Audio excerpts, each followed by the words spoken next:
viewers, my name is Omotola from CRVSR TV, that's Campaign for Restoration of Values and Societal Reformation. Today, I have with me a medical radiographer and a public analyst in the name of Comrade Shehu S.A.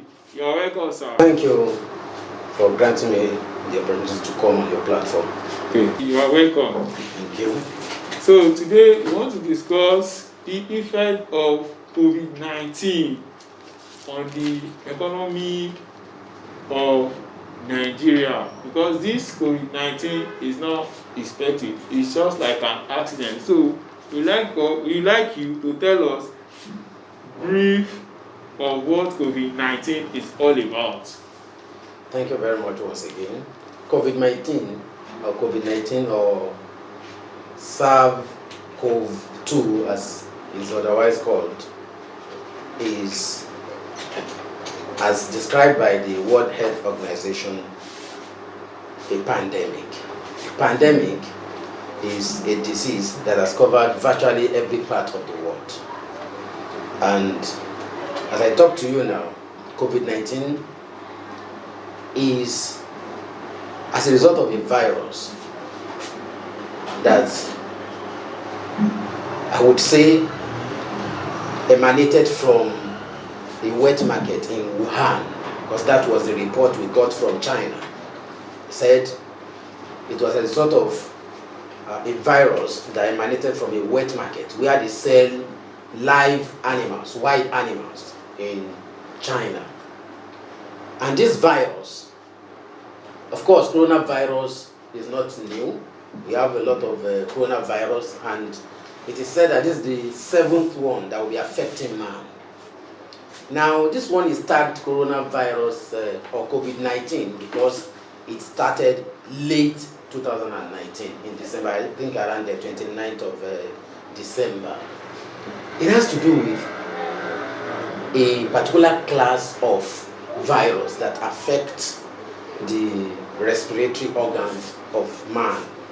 That's why it is called SARS-CoV-2, because we have other ones. Like, that's why it is said SARS-CoV-2, that is severe acute respiratory syndrome coronavirus 2, because we had one earlier. Now, this COVID-19 we are talking about has wreaked a lot of havoc on so many things that is called human today. It has reduced us to nothingness, and this is where we give greatness and sovereignty to Almighty God, who created all of us. We are talking about wild animals. We cannot face them. Even those creatures that we could not even see with our eyes as well have been able to keep everybody, more than half of the world, even wild animals that are bigger than us, we cannot face. And this creature, because whether we like it or not, it has been established now by the US intelligence that it was not artificially created. But it might have escaped from the Wuhan lab where they are working on a coronavirus in a bag. So the reports we have now is either it actually emanated from the wet market as we were told by China, or it was a mistake as a sort of a laboratory, because we have a laboratory in China, in Wuhan, which was established with the assistance of France in Wuhan. And since 2018, America sent some of its agents to come to the lab, and they have been able to say that from this lab, because it's a biosecurity, it's a level 4 biosecurity lab that we have in China, and we have about 30 of that in America. So it's just one that we have in China, as the report I've read has shown. We only have one in China.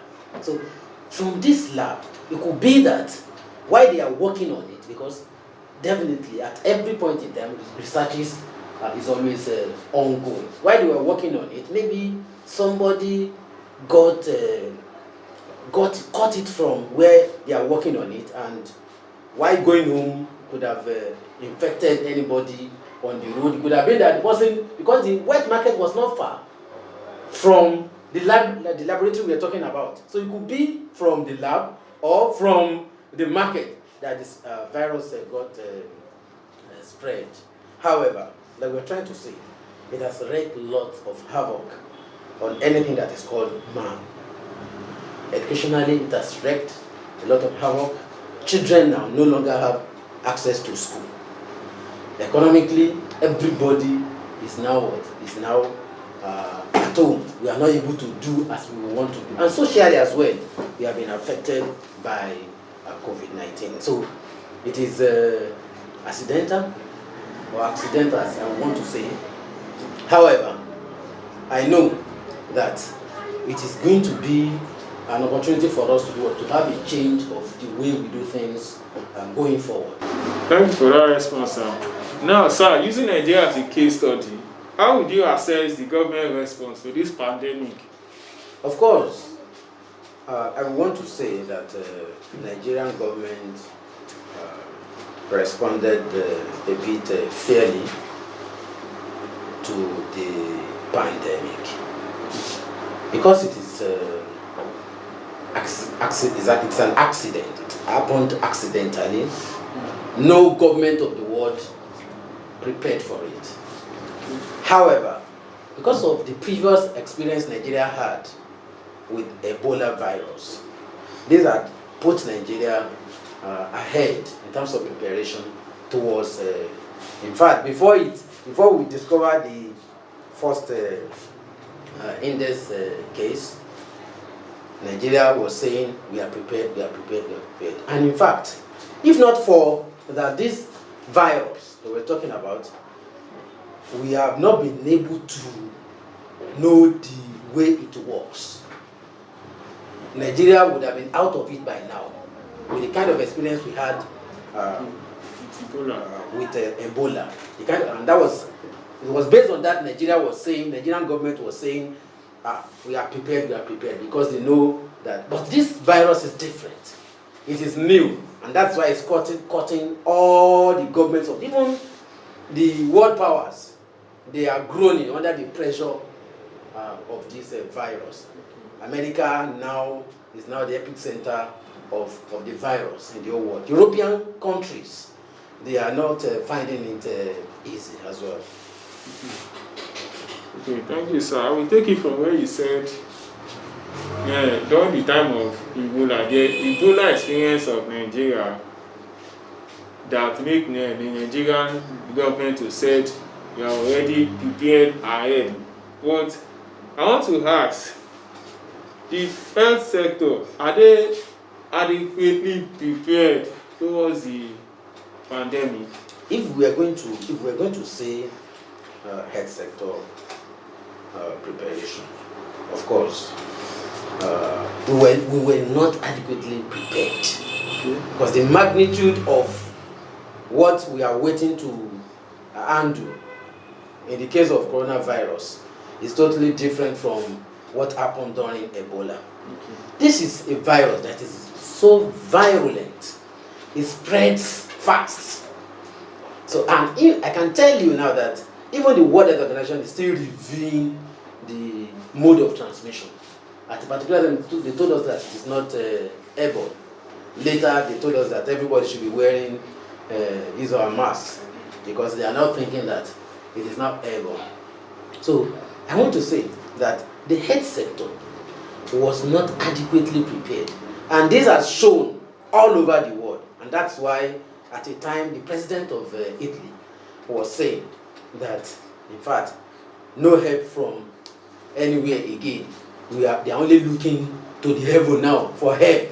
This is because all health facilities crumbled under the weight of this virus. And I can say that when you're talking about preparation, you're talking about human resources and material resources. Already in Nigeria, we do not have enough health professionals working in the hospitals. We do not have even enough hospitals in the urban centers, not to talk of in the villages. And where you have hospitals in urban centers, they are largely managed by private organizations. So government hospitals are not enough to do what? To even handle even the common diseases that we have around. How much more of a pandemic that is creaking the global economy. Now I want to ask this question. What social, educational and economic lacuna do you think the pandemic has exposed? Yeah, the social lacuna, gaps, the unfilled gaps, this virus has been able to expose are many. Let me start from the social one. I can tell you that a lot of us, we have been living escapist attitude.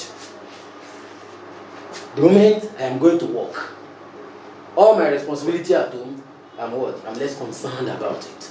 So I can go to work and hide under the number of hours I will spend at work from doing my responsibility at home.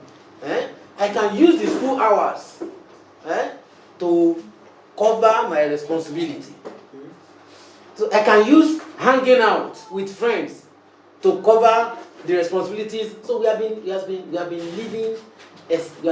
using escapist attitude to relate with so many things we are supposed to do in society. But now that we have been forced to stay at home, then it is now clear to everybody that all those things we are running away from are still ours. We will still be the one to do what? To sort them. And that's why I want to say that a lot of abuses that we have around today, as a result of the stay-at-home order, a lot of rapes that we have, a lot of child abuse, and 1 million boys. what do you call it? 1 million boys. 1 million boys that are looking for millions, and even domestic violence that we have today. It is because ordinarily we did not get to know that there are things we should learn so that we'll be able to handle, we'll be able to relate well. Now, it is difficult for a father now to cope with his children asking for food all the time. To cope with even living in the presence of his children, his wife, at this point in time now. Whereas, in my own palace, they will say, that is, when you are afar, you have some level of what? You have some level of regard, respect.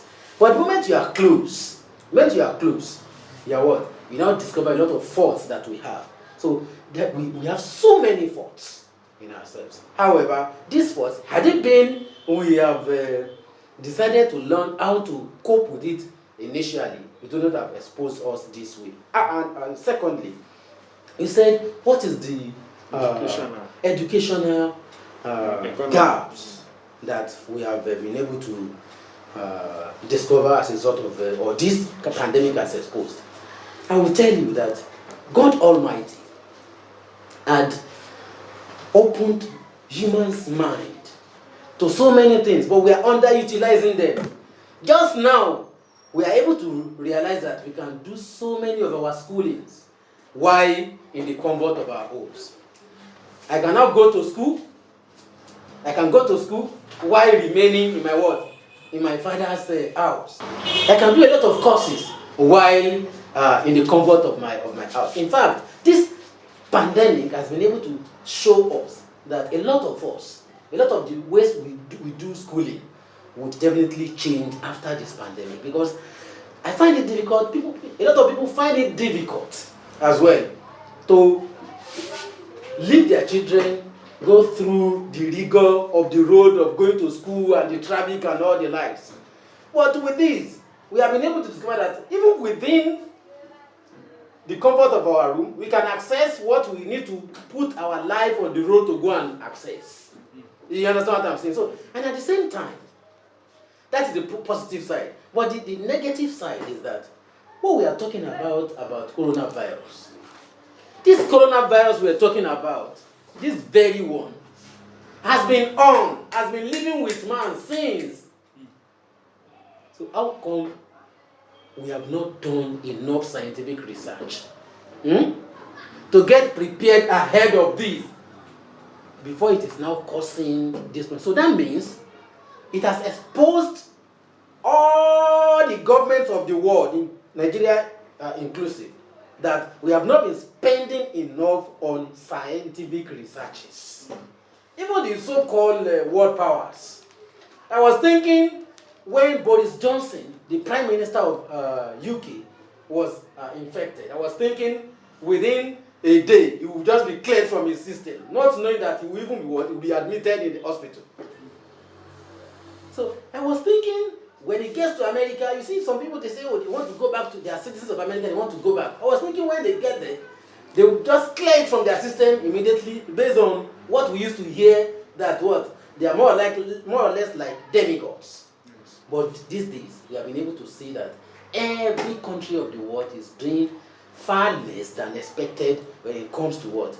Scientific research. So our educational, the investment we are having on education is what? Is very, very low. And that's why one of the professors was saying when this thing happened, he said, when you want to give money, you give money to footballers. Those are who you are what? You are giving millions of dollars.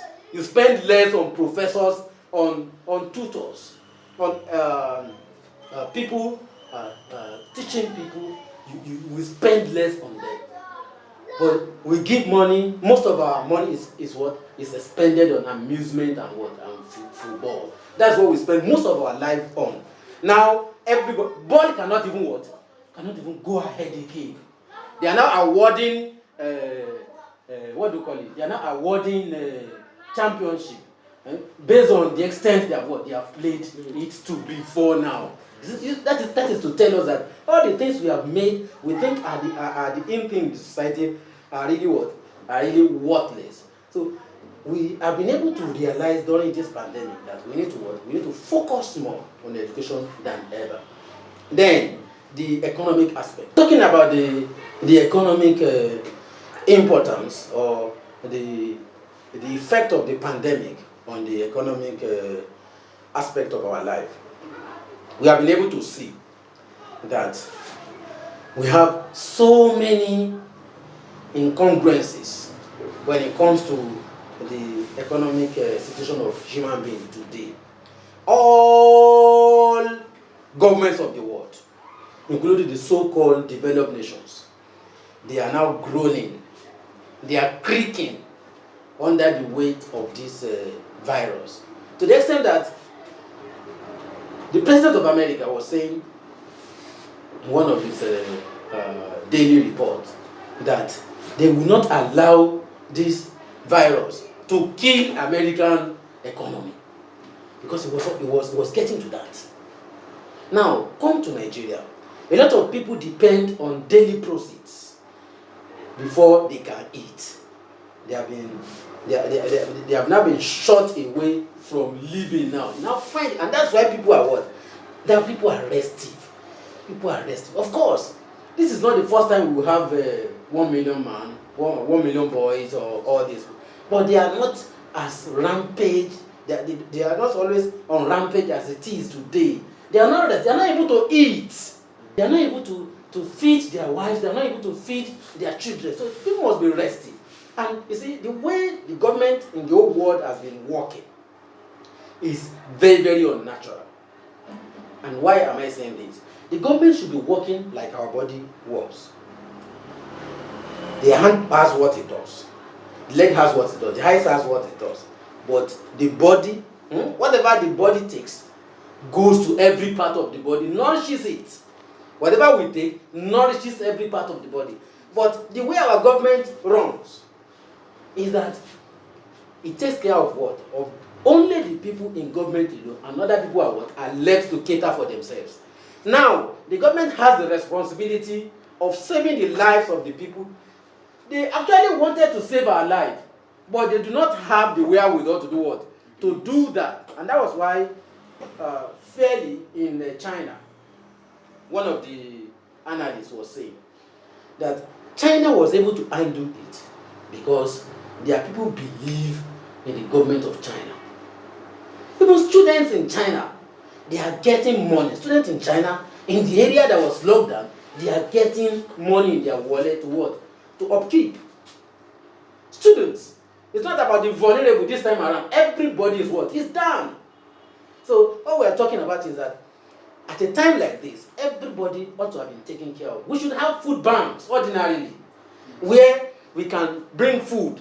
You see, and that's why the stance of the current government of Nigeria with respect to agriculture, if they follow it through, is going to help us in this country. And when we find ourselves, we pray that this kind of situation will not come around again. But at any time that we find ourselves in a situation like this, we will have a bank where we can just go and what? Go and access food, grains, we are talking about grains, yam, whatever, and to be distributed to people's home. To be distributed to home. See, we don't have good roads to even distribute. We don't have any transport system, we lack it in this country. Of course, in the past, they used to talk about train and all that. All these ones have gone. We are talking about transport now. Individuals are the one, okay, because government is not providing enough transport for us. As a result, I want to do what? I want to invest in it. And that's why you see all these downfall drivers, everybody bringing out their cars and trying to, they are trying to help.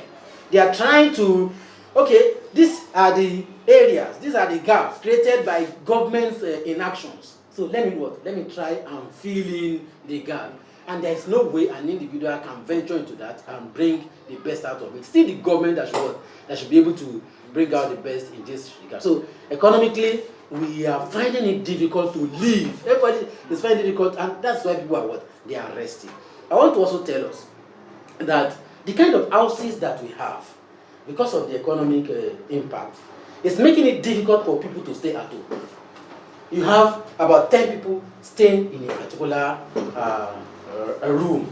Now, during this time, you are talking about spreading, a particular disease spreading. It will spread faster. Yes. Because they are now what? They are now clustered together. But so that's why I say the houses we have around today, they are not houses, rather they are boxes.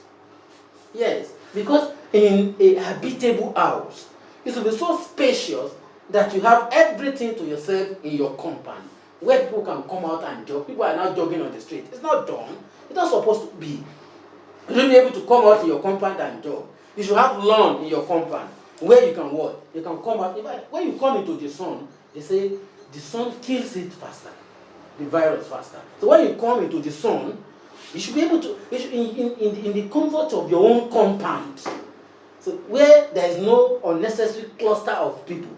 But these days, that we know that the villages are not working well, and people are now coming to the urban centers, and the urban centers is what? Is already overpopulated, crowded. So it's an area where we have been exposed with respect to the what? To the pandemic. Can we say those palliatives go to the right hands? The palliative given by the government, does it get to the right hand? There's another question. You see, because we know in Nigeria, nothing seems to be working. This is because we are so corrupt. Nigerians, we are so corrupt. And that's why I can tell you that the palliatives, if at all any one of it gets into the right hand, it's very, very few. Very, very few. A lot of people are saying, I've not been able to get. And even, you see, the way it is being distributed itself is even a very good ground for this virus to do what? To spread. I saw on a particular street, some philanthropists, they brought a vehicle, a bus to a particular street. And come and see everybody on the street. They are now what? They queued after themselves, and they are so crowded together. I was like, ha! When I saw it like this, I was going to the hospital, so I was coming back. So I saw this. I quickly maneuvered myself through them and declared that, this is a breeding environment for the virus to do what? To spread. So it did not get into the right hands. If they are going to do that at all, they know how. People have been saying it. If anybody is a criminal or has committed any offense in this country, if the police wants to work, they know how to track something. So if you want to distribute any palliative as well, If anybody is owing NEPA, they now to get the bill to what? To their houses. So we should be able to do what? To use the same system. And if our houses are properly numbered, and government is actually interested in us, which I believe the current government should do more. I know in a way they are trying, but they should do more in trying to know who they govern and where these people are living before a situation. It shows that they don't know, and that's why you should know the number of families that are living in a particular apartment and what should be given to them. All we are talking about is not about giving bread. Go and give them bread. Give them a half bag of rice. Why would they use to cook it?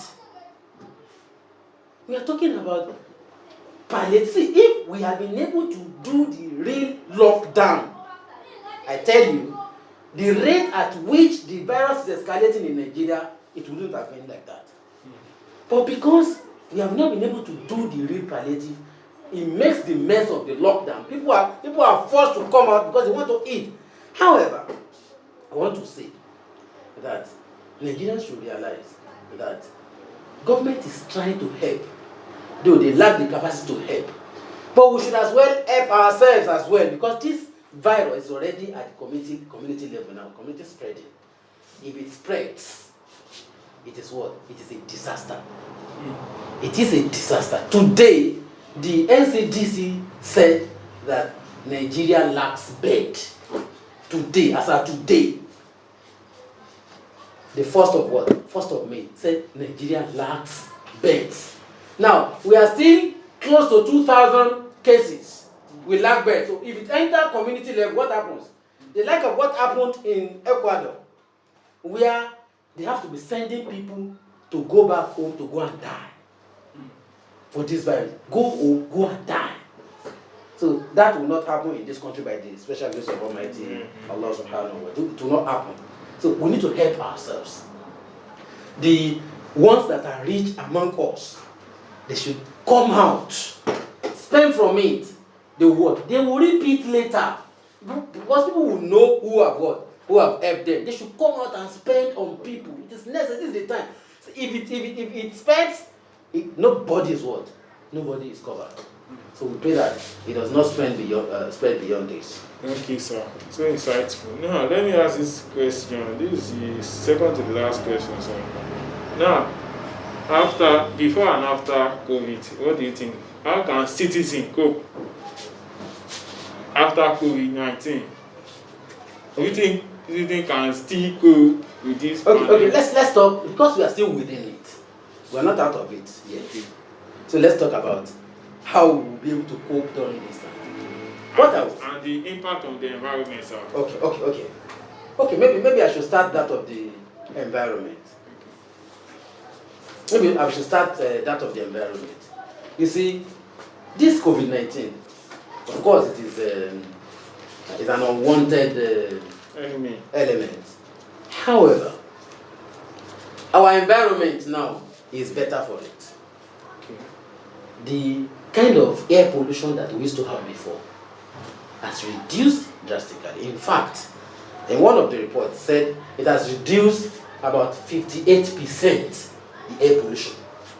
That's more than half of the air pollution we used to have. And when you are talking about the air pollution and the depletion of the ozone layer, that would expose, if the ozone layer is depleted totally, it would expose the whole world to what? To destruction. Because the moment it's exposed, then the cosmic rays that is coming from the sun will have direct access, and all the ice that we have around will just melt and there will be flood. And you know, the whole land space that we have is just about what? It's not up to 30% of the whole world. About 70% of the world is what is covered with water, and we have ice in all this. So by the time sun comes directly and melts all this water, it will just what? It will just cover everywhere, and that's the end of the world. Now, this COVID-19, in a way, the impact on the environment is what? Is positive. So the rate at which the ozone layer is being depleted because of the pollution is what? Is reduced by 58%. At the same time, because people no longer have access to all these clubhouses and all these noisy areas, the rate at which we pollute the sound in the environment is what? It's reduced. And you know, what it has been said that there is a particular level of noise that our ears must be exposed to. But because of the noisy life we are living, we now have access to more than enough decibel of sounds to our what? To our ears. And that means that before we get to the next generation now, will not be able to hear well again. As we are getting to 60, 70, we will not be able to hear well because what? We are overused. Because the sound, when the decibel is excessive, it's beating the drum excessively. So it will weaken the drum. The drum will not be able to work. Will not be able to work well. It will not be able to hear well again as we grow older. So the next generation will not be able to hear well. So by age 40, as the next generation is coming, age 40 now, they will not be able to hear again. Those of us around now, if it continues like that, will not be able to do what? So, Ariwoni music is noise.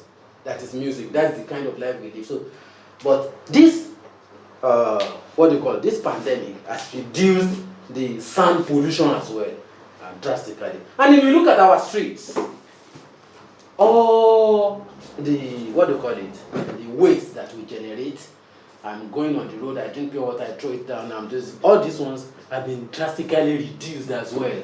So if there is any rain now, the rate at which we can be exposed to flood is what? Is also reduced. So the environment is what? Is safer during COVID-19. That is one of the positives you can take from it. Then you are talking about how we can cope during the COVID-19. All we need to do is that there are some useful sites that we need to be exposed to that would educate us better on how to live our life. All the escapist attitude we have been using all this while. This is the time for man. You see, I looked at COVID-19 at it and I was like, it's like the whole world has been waiting for an holiday. But we didn't know how to get that holiday so that we can sit back and think on our own. How have I been living my life? Because I can tell you, the whole world before now is at the brink of precipice. Virtually, most people in society don't even know why they are living their life and what they are living for. They are just living and they are just getting along with the bandwagon of whatever that is happening in the society. So, but I tell you, we need to expose ourselves to some useful sites where gods of wars are being taught out. They would tell us how to live our life. What are we supposed to live for? And by the time we come out, even during this time as well, like you have said, we need to ensure that we are safe. Let's use our what? Our masks. Let's use our masks. Very, very important. It prevents us from what? From contracting this disease largely.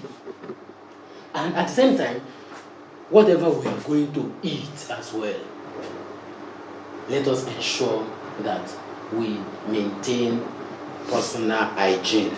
Let's wash our hands with soap and what? And water. Let us not toy with it. People are dying. COVID-19 is what? It's real. And after COVID-19 as well, some of the things we need to do to be able to cope is that we need to what?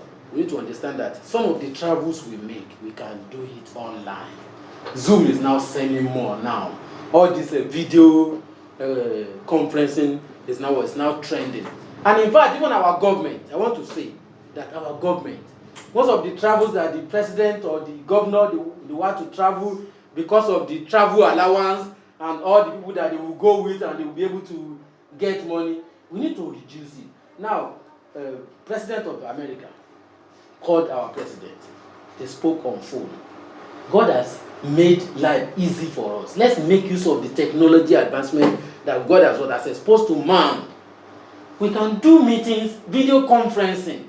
That's what world powers, developed nations are using now. Even in Nigeria, we're able to do. We're able to do a lot of lessons online now. We are able to see them, and we are benefiting almost the same way we will benefit when we have a physical contact. Yes. At the same time, our government as well can reduce most of the meetings. I want to travel to Abuja, they can reduce the work to video conferencing. Yes. I want to travel abroad. Let's reduce. Of course, there will be need for physical visit, but let it be reduced so that expenses on all these travels can be what, and even our life as well. This plane crash today, road crash tomorrow, all these things can be reduced. Most of this we can do online, except the transfers of goods that will need physical travel, which will reduce our travel to the BRS minimum. Thank you. Those of us that are employers, I need to also say this, that we should try as much as possible to sustain our workforce. By the special grace of God, we will soon be out of this quagmire. So let us try as much to sustain, and let us not cut their salary. We can even say, okay, I will owe you 25% of your salary. I know I'm owing you, but I will pay 75%. That is if at all you are not able to afford the 100%. Don't say you have cut their salary to 50% and they will not have it again. No, it is not so. And those of us working in the health sector, this is the time we need to realize that when it is a physical war, we need soldiers to do that.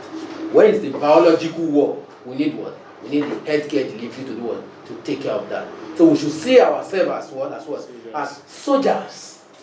So when the physical soldiers are fighting, we go there to help them.